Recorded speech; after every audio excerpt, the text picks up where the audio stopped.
So if you're a listener of the show, you know that I talk about my friend Gordon Bernhardt's Profiles in Success. It's a several volumes. I think it's about 15 volumes of books right now of people who are interesting, of people who have had challenges, who have had stellar careers, who have done interesting things in their lives, and how they became successful, what they learned as children, what they learned as adults, what they want to pass on to other people. And as I was leafing through one of the volumes, I came across my next guest, Kim Greenfield Alonso. And I read her story. And as I'm reading her story, I'm thinking, one, what a remarkable person. And how could I possibly ever get in her world and get to know her? And then I realized I have a podcast. And I can ask people come talk to me, and they will. So it's really kind of cool. When I was reading about Kim, she was at the time that she did the Profiles in Success, she was the chief operating officer for the Columbia Lighthouse for the Blind, and how she got there is going to be part of the story that we talk about. She was at the Wharton Business School. She was a success early on in sales and then sales leadership, and we're going to talk about some of that and some of the challenges she had there. She's raised a beautiful, amazing daughter who had her own physical challenges, and we're going to talk about that. We have so much to talk about. Right now, she's the CEO and founder of her own consulting firm called Results One, and she'll tell you about that. But right now, Kim, thank you for being here. Absolutely. I'm thrilled. I appreciate you. Everything, when I get you on the phone, I start running off at the mouth and start fanboying with you because I just adore the impact you've had in the world and how you talk about it. So thank you for being here. Absolutely. So let's talk about your origin story as far as, you becoming such an accomplished person. And I know it's hard. It's like you're also a humble person, but you actually go towards everything with a can-do attitude, with you're going to dig in, you're going to be successful, whether it's helping your daughter through her challenges, getting through school, being the first woman of color in sales leadership in an organization, like everything you bring, such grace, but strength and grit. How did you get, to find that inner strength to actually do this? I think it really started when I was really young. My parents used to always tell me that for some reason I was always the leader, and I always had a gang of kids following behind me. So I think some of it was just something that's natural with some kids. So you're used to people like me just kind of sitting here going, I just want to be around Kim. Say that. But they have all kind of stories about me as I was growing up. But I think the second thing is really my parents. I really look at my parents. I think that I grew up in an era where it was really important as an African American to be your best, to do your best. And we were that generation that had an opportunity to go to a lot of the Ivy League schools. And so my parents always said, and my dad said, you've got to work harder than anybody.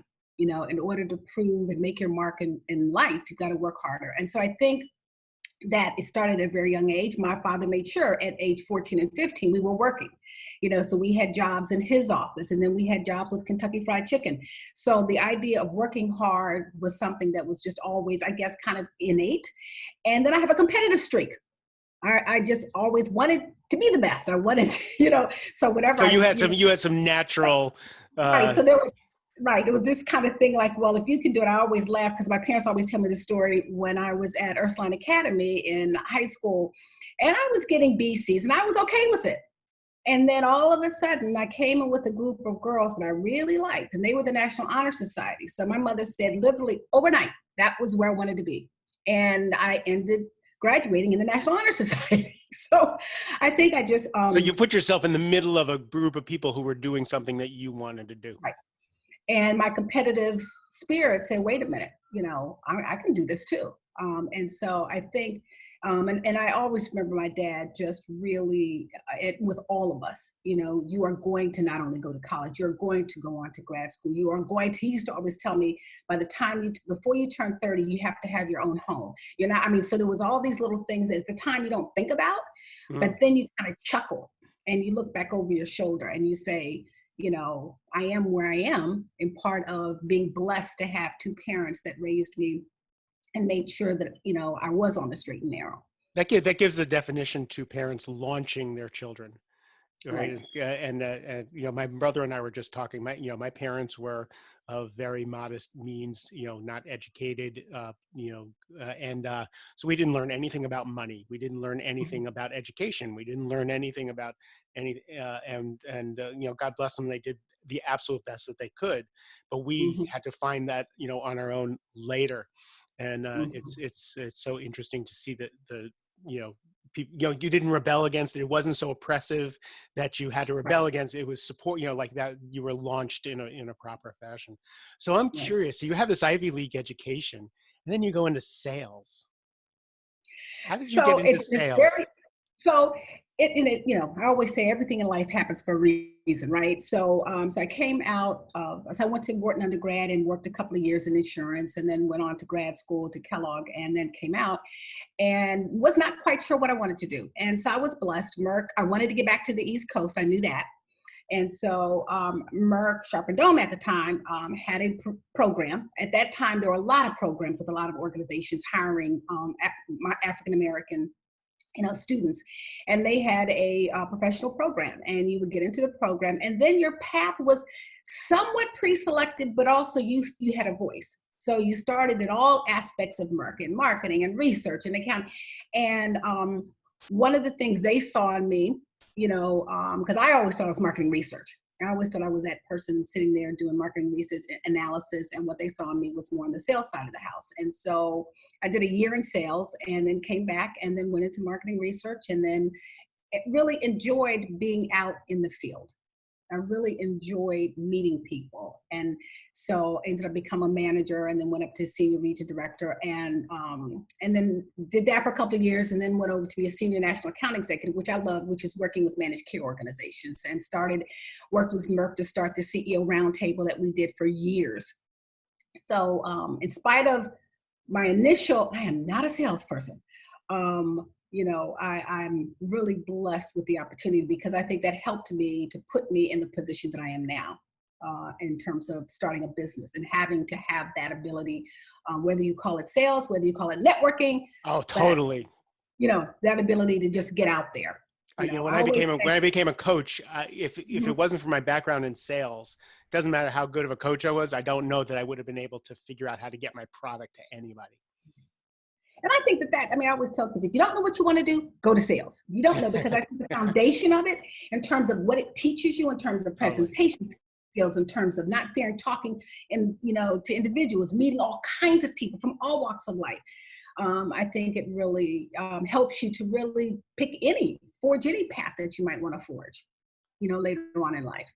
So so tell me about what it was like to rise through the ranks in a male-dominated industry, and being an African American and being a woman and working through that hierarchy. So it's interesting. I guess I've always been in situations where I was the only. When I was at Wharton, I was one of three. So very, very few individuals. And so when I got to Merck, there was I was used to that.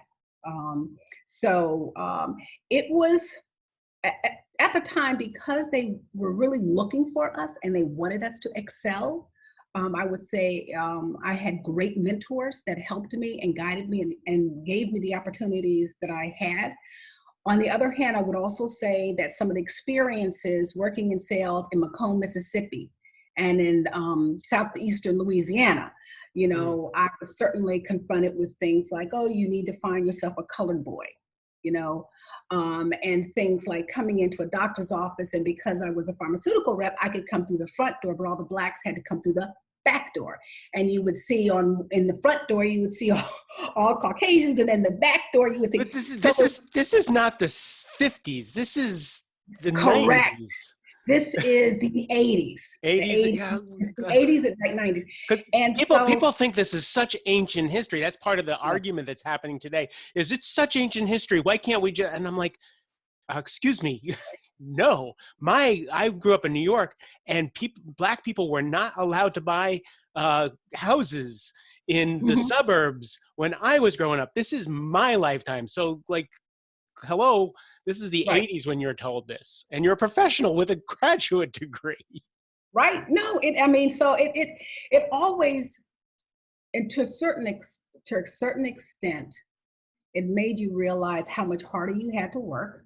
I also learned how to not let it impact me personally, not to come home with it, not to, to just say to myself, you know what, Kim, they're ignorant, or you know what, just don't even let it bother you. Just keep on moving forward. So, my experience at Merck, of course, there were situations where I felt as though I was not moved on as fast as I should have because of my race. But again, it just put that determination to do what I needed to do, so that I did have an opportunity to become the second Black district manager at Merck. It gave me the opportunity, to really move up into the organization, which was really my goal. So overall, I always say that if it wasn't, if it wasn't for Merck, a lot of the skills that I have from that experience being with a Fortune, 100 company, may not have led me down the path that I've been led. So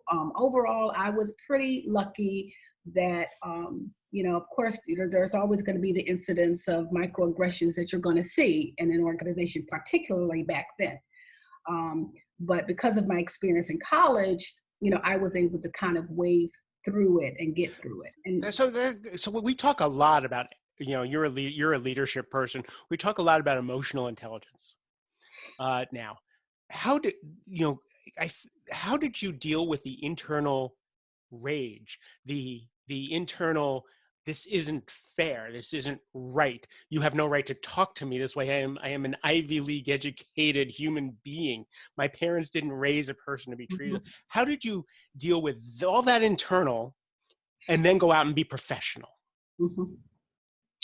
Well, I think a lot of us back then, first of all, Merck, it's particularly at Merck, we had a Black student organization. So we had an opportunity for all of us to get together, to vent, to be able to share what we're going through, to have somebody sit there with us and hear us out. A lot of times I feel it's the act of getting it out and not internalizing it. And of course, I had phenomenal friends, to just sit there and again, to have that discourse, So I think that is what kind of helped me get through it, was when I did have those dark moments where you really, and I can remember one time um, getting called in to, at the time, getting called in because they were looking at my expense report. And I cried all night long because I knew I was getting fired. I knew absolutely I was getting fired, Right. So I go in the next day and they told me to go to HR, and I go up to HR, and then the number 2 person at Merck comes in the room and sits down and is asking questions. Long story short was, one of the managers who, had an issue with people of color had accused me of doing something. And what was sad is it had gotten to that level. The good news was a lot of apologies were made and everything else, because it wasn't, so again, an example, so of course I was livid, upset. But one of the things I decided at that time, instead of, people said, well, pursue it. Mm. And from my perspective, it's done, it's over, let me move forward, let me move on. So I think that's been more my strategy, is instead of holding on to it, it's not healthy to hold on to it. And so I just said, these are life lessons, and hopefully from these life lessons, as I move forward, I will remember them and have much more of a better way of dealing with them and Mm. solving them in the future. You know but you also, having a group of people, having a place where you can get support is so Right, essential for anybody trying to accomplish anything. You cannot do it alone. right. S- so what did you like about sales leadership?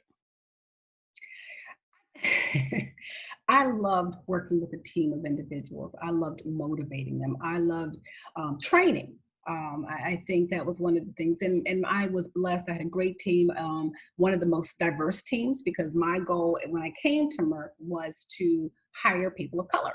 And so when I first started out as a manager, my team was all Caucasian, all, and over time it was 50-50. Um, and so I loved the ability to really make a difference and make an impact on the organization. Uh, And I loved, and at work we were blessed. We had a lot of we had a lot of training programs, and so I really loved being able to understand all the intricacies of sales and how to Mm, motivate people, and pricing, and marketing, and all, you know. So so I really really enjoyed it. But I think the biggest thing I enjoyed was, you know, the impact I had on young college students that I hired, and I still am good friends with some of them now, particularly those because I cover the DC region mm. who are still in DC, and I've watched their kids now graduate from college. So I think that was the other thing, is giving people a chance that may not have had a chance. Wow. You know, I gave them. So that, What a fulfilling legacy. As if you stopped there, that would have been a fulfilling legacy. But you know, you wound up at the Columbia Lighthouse for the Blind through your own personal experiences. right. So can you let's move to that chapter. What happened that brought you into that next chapter of your life? So I'm what you call a person that had a child late in life. And so I had a daughter, and my daughter was born with Peter's anomaly, which basically means she has glaucoma, and a corneal opacity in one of her eyes. And so just trying to figure out, you know, as a parent, you know, what can I do? Because one of the things I'll never forget, my physician saying to me, the disability your daughter has is the one you give her. Don't give her one. Mm, And so we always looked at our daughter, and it was just, you see differently. Some people talk differently. Some people walk differently. You just happen to see differently. And so when she turned about 7, I decided it was time for her to kind of meet other kids like her. Because I do think it's really critical for kids to have an opportunity in a safe space to be with somebody where they can say, I know, isn't that right? Nobody understands if they just touch you and you can't see who touched you, you're going to jump. You know. right. And so so by some fluke, I happened to call a executive search firm, and I said, look, I am ready now to kind of get back and to do something in the nonprofit. I want to be in the blindness industry. And they, by fluke, the gentleman said, Kim, sit still. And within probably an hour, I had an interview with Columbia Lighthouse for the Blind. They created a position for me, and I started probably 2 weeks later. And so, and up until 2019, I was there. So about 12 years, ended up starting in business development, and then eventually became chief operating officer. And it has been one of the most worthwhile experiences. I love, love, love the organization. I love the mission. My daughter has been to our summer camps. My daughter has worked at Columbia Lighthouse for the Blind. And so it has really helped her to be who she is today, which is a very independent young lady.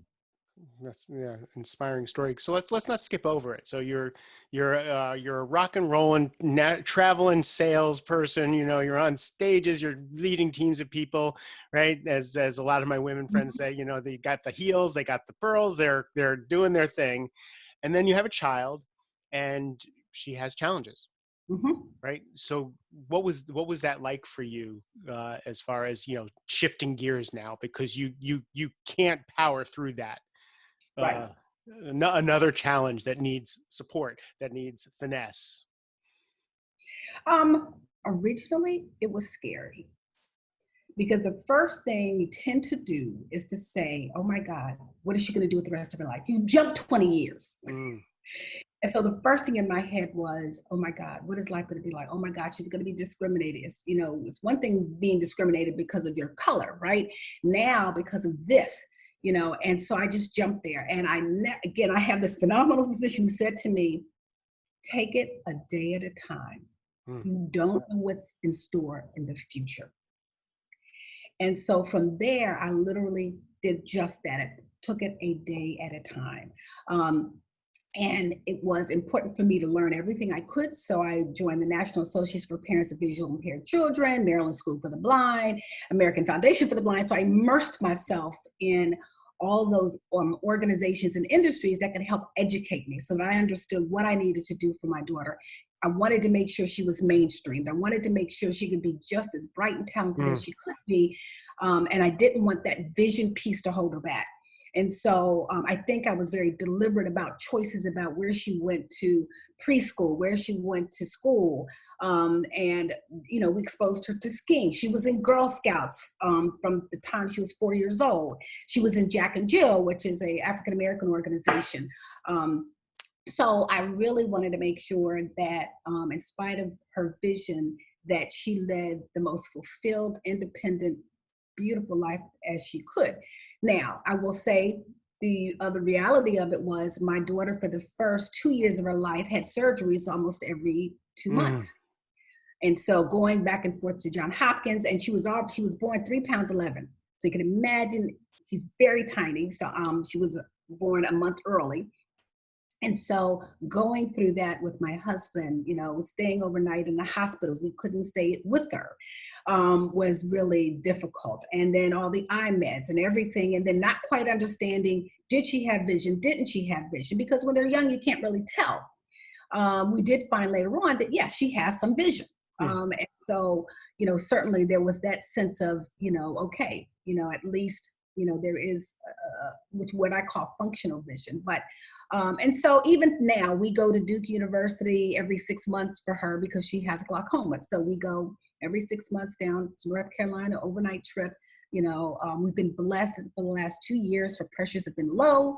And just, again, looking at what else can we do for her vision, and so we're probably, as I say to her, we're really proud of her. She's managing all of her IMED. She's very independent, but we still have a path to go because there's other things we've got to think about as she gets older and what happens. How old is she now? She's 21, just turned 21 on Sunday. Great. She's right. Leo like me. Oh no, she's a Cancer because I'm on the cusp of Leo. That's right. Not that I even believe in any of that. It's just always something to think about. So what did she teach you what did you learn from her going through this? I learned from her that she doesn't see herself any different than anybody else, number one. Number two. So you were spending all this time really trying to make sure she was and all that did work, and that was useful in order to have that foundation. Just like your parents launched you, right. You were launching her, but she was she had her own. Oh, and she always very independent, wanted to try everything. We used to laugh because if they said, we need somebody at church, we need somebody to get out to go on and speak and serve as a lector, she's going to raise her hand. All her other friends are, and so she was, so what she taught us was, in spite of the limited vision, she had no fear, a very courageous, she loves, amusement parks. She loves roller coasters. When we talked about skiing, she said, Mom, I want to ski. So there's nothing that she didn't want to experience, which made us realize that, where sometimes parents would tell me, oh, you can't do that. I'm not sure. She said, oh, yes, I can. And I want to try that. She has a little of her mother's DNA in her. Yes. So I will agree with that. So she really taught us that in spite of your disability, that you can enjoy life, you can have friends, you can, she was in school. We ended up putting her eventually in a public school, and she was able to go in there. Again, I was concerned because one of her eyes looks visibly different. How would she handle that when people come up? Because didn't you offer to have that cosmetically handled for her? Yes. And as of 21, she still refuses. Yes, she basically is very secure in herself. And has said from the moment she was 4 or 5, when we said, oh, we're going to get a contact lens and we're going to cover that eye so no one will, and if people come up and say something, what's wrong with your eye? Or says something to her when she was younger, she would just say, oh, nothing, as opposed to I'd cringe, and I'd want to say to somebody, sure, why did you say that? This is but that parent gene is pretty powerful. Right.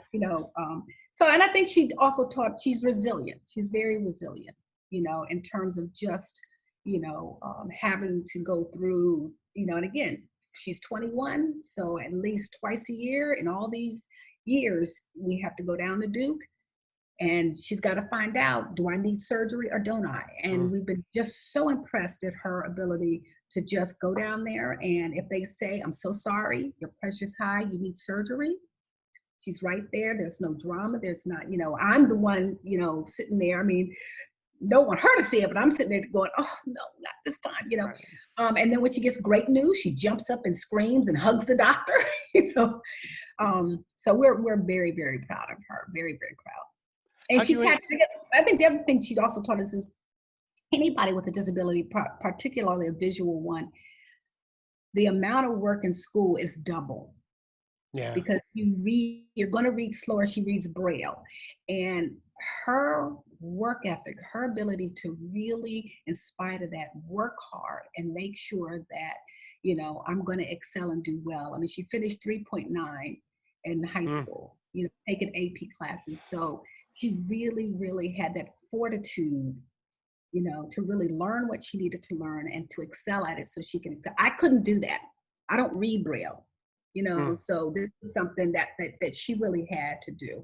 I mean, I can read basic Braille, but not anywhere near what she is capable of reading. So I think that's the other thing. So how'd you and your husband support each other through all that? Because that's always frightening, and it puts a strain on a relationship. And if you're okay talking about this, yeah, because I'm blessed. I have a phenomenal husband. I'm blessed because once we realized what the situation was, we were so in sync moving forward. Oh, wow. I was probably a little bit more pusher out there, and every now and then he might have been, well, wait a minute. Okay, Kim, wait a minute, But oh, no. As a dad, if I had a little precious daughter, I'd have her in bubble wrap, and I would quit my job and follow her around everywhere. So she needed her mom to do that because the dad can't do right. that. No, he would every day. But in general, it was, we literally were in total step with what we needed to do. We agreed on almost everything we needed to do. She had a separate relationship with him. He's a gourmet cook and he loves Costco and and that was their thing, so they had their own relationship. She has his wit, his humor. So we were really lucky because in the beginning it was dark. When you first, you expect this perfect child, and not that this is not a perfect child, but you just expect the child to come out and there's nothing wrong with it, right? And so, that all of a sudden, you're sitting there, you're early, and in fact, it was an emergency C-section. So all this stuff going up, and then and then all of a sudden you now have another issue, and literally a week after I had her, we had immediately go down and start dealing with surgeries with her. But I will say we comforted each other. And we're both optimists. I'm a real optimist. Everything is always going to look rosy, and it's going to be, So I think, and we had parents. My father's a physician. My mother was a nurse. So my dad would go down with us. In fact, he found the doctors for her, found the experts at Hopkins for her. So I think because we had that support also, it was kind of helpful. So, so that we really was never an issue. It's never, a challenge for the two of us. So that challenge in your life and that opportunity in your life moved you into a life of service, of using all your talents and skills to make an impact in the world. So the Columbia Lighthouse I keep wanting to say the Columbia School for the Blind, the Columbia Lighthouse for the Blind is only one of the things that you spend your time on to make an impact in the world. So you have your consulting business, and your consulting business actually, your love of teaching and your love of training is in there, and you work with diversity and you work with cultural situations and stuff like that. So you've been able to integrate all that, but you do things, the Close the Gap program. Talk to me about that. And I love this.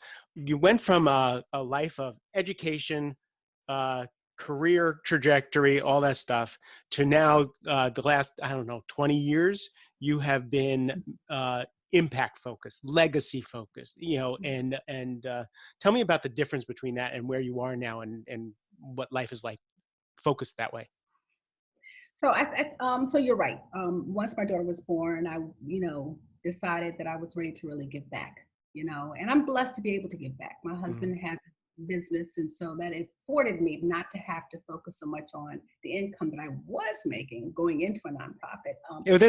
There's ego and a whole bunch of stuff that goes with trading that in to make this shift. So don't discount that. Just because you had another income doesn't mean that you didn't have something to prove for yourself. Oh, it was hard. Trust me. Yeah. And one of the reasons that it took me a minute to even start a business is that you're so used to having that control, that to abdicate it or to not have it. But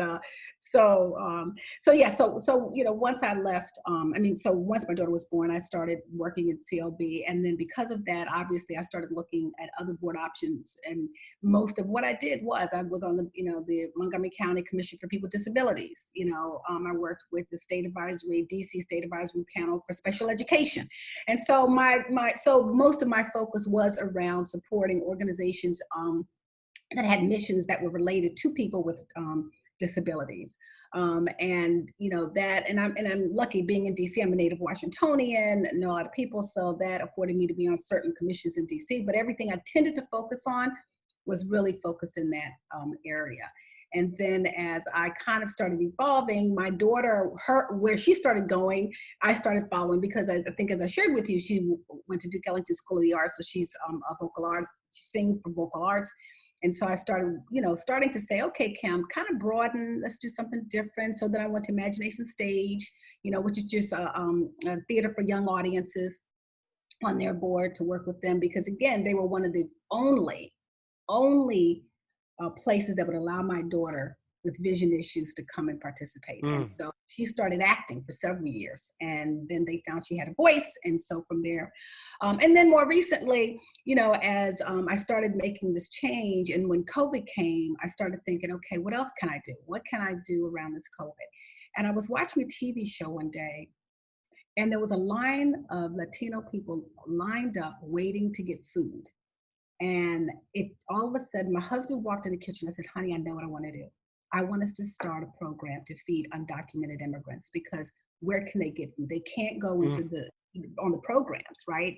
And many of them are undocumented workers. They're not working now. And so my husband and I and the Hispanic community and the construction companies that are owned by Hispanics and Latinos, we got together and we started this Close the Gap food program. And so we provide families, we are up to 40 families. We provide them $100 a month, a giant gift card. And we've been blessed. We've raised $20,000 in the last 2 months. And so we're real excited, and we're guaranteeing to feed them through the end of the year. So we initially started out as for 3 months, just to at least do something.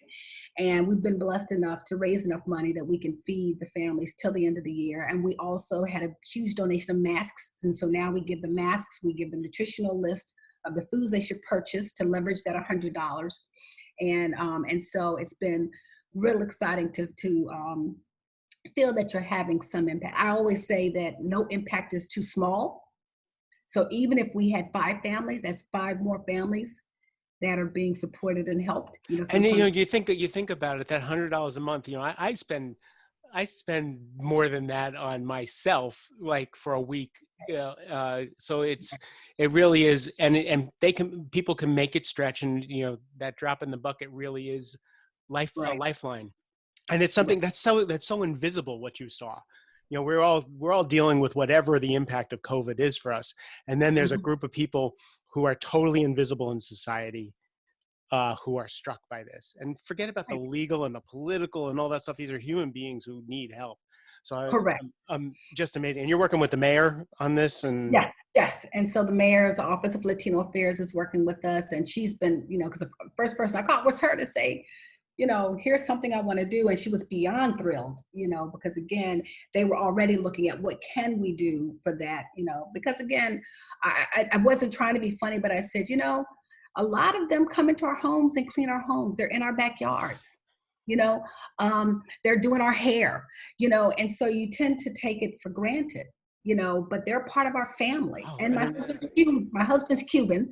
And so there's also that, it is a part of the family. Sure. My daughter is African-American and Hispanic, so there was also that connection. When I learned what, the Latino community has been the hardest hit by COVID, I thought about it, and then I did a little research, and I realized, often they're the front line, if they're first generation, they're the frontline workers in any of these stores. When they come to this country, they're living in more dense living situations. They don't have the healthcare. Again, another wildfire that a group of people can't there's nothing they can do about that. No. So Yeah. it's And a lot of them are female, so it's single moms. So, most of the pictures we have, and most of when they're coming to pick it up, majority of them, are single moms. So I'm really happy with it. so I'm struck by your story of your daughter. So when you had your daughter, and your daughter had the C-section must have been terrifying, but the challenges that you had, would you ever have known that let's say God, a higher power, whoever was guiding your life, put a hand in your life, said, you know what, this is actually going to be one of the biggest gifts in your life also. Mm-hmm. Yeah. How when I'm sure you talk to people all day, every day, who hit the same challenge. They have a Mm-hmm. kid, the kid has a challenge, and they don't know what the hardship is going to be for them, and they don't know what the blessing is going to be for them. How do you talk to people like that? Well, and I do, you hear the adage of, God only gives you what you can bear, right? And so I think that it has been a definite blessing. It doesn't mean though that I don't say, boy, I wish that she did have that my sight. Boy, I wish I could take So that doesn't necessarily stop, but it has taught me a lot about myself. And I think it has helped to ground me, to humble me, to really realize. Sometimes I look at her and I go, how does she do this? Mm. I mean, I just, it's like, sometimes she was in a program at Boston and by herself in Boston, and she had to go shopping to a grocery store by herself in Boston, get on a bus. And I'm thinking, first of all, I wouldn't want to do it, right? you know, and here it is. She is doing this, What's your daughter's name? Alexandra. We haven't, Yes, this Alexandra. remarkable, incredible spirit who we're both humbled by. We need to have a name, Alexandra. Yes, So thank you. Alexandra. And so I sometimes I marvel, I marvel at, how she does things, her spirit with doing things, that, sometimes for me, the fact that she, you know, uh, went to this school. She was raised in Montgomery County's public school system, and then decided that she wanted to sing. And she had heard about this program at Duke Ellington, which I hadn't even heard about. I'm a native. And she said, can I audition? And I said, yes, if you get in, we'll let you go, because we had all agreed as a family, because just as a side note, my husband and I lived apart for 7 years because we made a decision to educate in Montgomery County. So we had to get a place in Montgomery County. My husband lived in DC. He's a DC based business. So for 7 years, we lived, my daughter and I on Sundays would go to Montgomery County to our little condo. We would stay there through Fridays, and Friday evenings we'd come home 2 miles away. We would stay. So we call this the city house, And so she decided after she finished her 9th grade that she wanted to. So she auditioned, she got in. And so here it is, this little 00, 4'10" little girl started a new school in DC that went from, 80% Caucasian to 90% African American, and very different, almost extremely different than each other. And she walks in there the first day, and again, I couldn't have done it. I wouldn't have left my safe haven. All of my friends that I've had since, first grade, because they all went through the schools together. She had a whole gang of friends to start something fresh and new. And so again, that gave me that feeling like I might be scared to try something new. Look at your daughter. If she can do that, you certainly can take a step out there, so yeah. And So my son last week just sent me a video of him swimming with sharks in the ocean with no cage. So our kids definitely want to do things and get out there and do amazing things. Last subject, because I want to end how we started. I actually never want to let you go. I want to talk more and more, but people have got to go to work. So we started out that you do so much, your own business. being your family, being on all these boards and all these causes. And we talked about, I said, I'm 58 years old and I'm building a business and writing 3 books and I'm tired. I'm just tired. Like, how do you do this? And you were telling me how you seem to manage your energy. You go all week, and tell me how you manage your energy. So the first thing is every day. So I've learned now in this new world, right, that I pretty much get up 8:30. I work out for 30 minutes to an hour So almost you get a every good day. night's sleep and So work. I get it right. So, and then I work out in the morning. I come down, I have 1 cup of coffee. I read the newspaper. It's like clockwork. I read the newspaper and then I pretty much start work. I do, because of COVID, and I happen to be asthmatic, so I've got to really watch it. I do take a lot of supplements to make sure that my immune system and my asthma and everything is in control. So I take what I need to take. And then I work. And then I pretty much shut it down about 6 or 7. And then from that moment on, unlike the old Kim, where it might be midnight, I shut it down and either I paint or I read or I relax from about 7 o'clock. And then, pretty much by 10 o'clock, I'm, in bed looking at something. And then I'm blessed. My husband, we have a hot tub in the back, and sometimes almost 3 days a week, I just go in there. I call it my pool. Because now it's too hot for it to be a hot tub. And so my husband hates it, but I will have it all like 90 degrees, 90, and so I go in there and act like I swim around. But anyway, and so I do that. I try to connect with friends.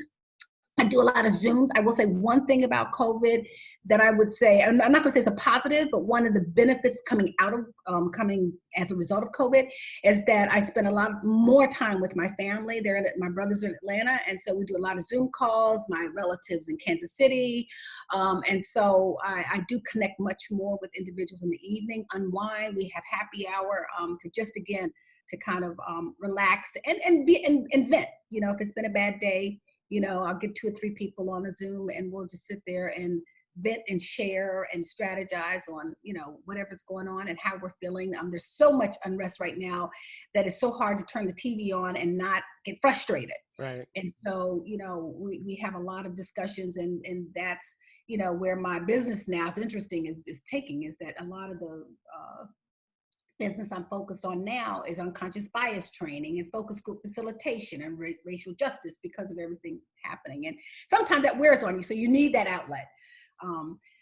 So what I hear is a very, very clear learning of how to manage, because 58, we won't talk about age, but in my early 60s.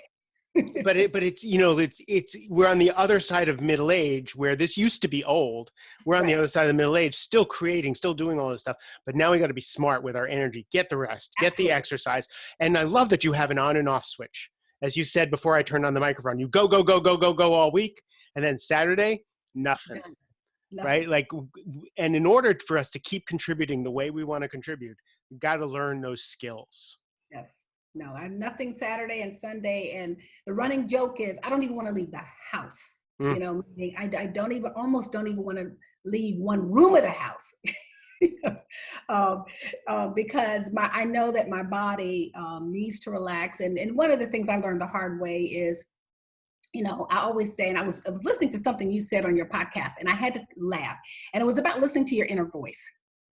And I truly believe that there is something that's always talking to us, right? And it's always telling us something, and you don't want to listen sometimes, right? And then all of a sudden, it's almost like, if you believe in God, it's almost like God says, okay, I gave you 1 warning. I gave you 2. I said this, so now I'm going to shock your system, and you're going to now have to stop. And that happened to me once when I got up and my back went out. And so I realize now that we don't all understand the inner workings of stress in our bodies or anxiety in our bodies. And so I know